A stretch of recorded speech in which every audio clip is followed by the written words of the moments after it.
Everyone, this is Marjabeen Baroj and you're watching my YouTube channel Insani Itihad, which aims to invoke a little bit of humanity in all of us through awareness and understanding.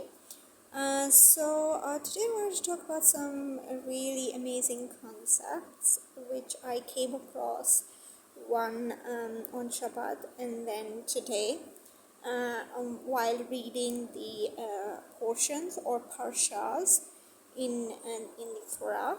One was regarding Noah or Naoh, and the other one, which is a parsha for today, Monday, that is Lech Lecha. So when I was reading the parsha of Noah, I realized that Noah builds this ark, and then it rains and everything, and when the flood is over and the water is settled, God commands Noah to go out and rebuild the world, and life goes on as it was before. So when Noah first starts everything, the first thing he does is to plant a vineyard.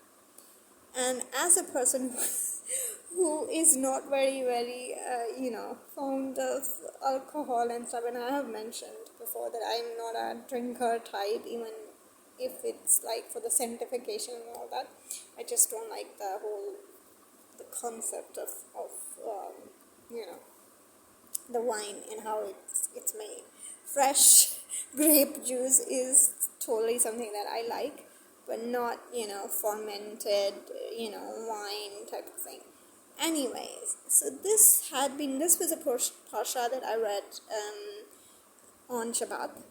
So this was bothering me, that why on earth Noah the first thing that he would plant after the flood would be a vineyard. I mean, not an apple tree or olive tree or date palm tree, but a vineyard. Why that? I mean, why specifically that? What is the significance of wine? So I do know from various rabbis who said that, for the world, the Gentile world, for the Muslim world, or for generally the Gentile world, wine is something that they drink, they get drink of.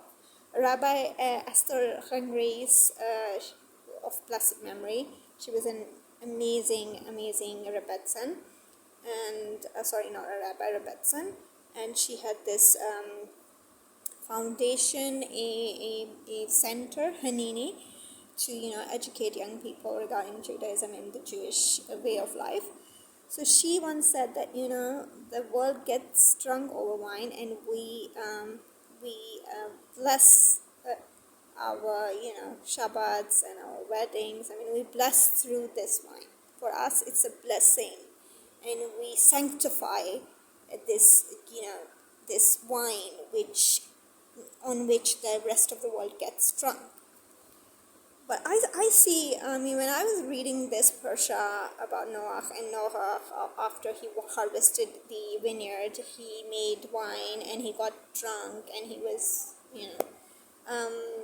was totally in lost. So I thought that, why this greatest Hasidic prophet of Hashem, got so, out of control, got drunk, and then his sons had to, gather him and, sort of, stable him.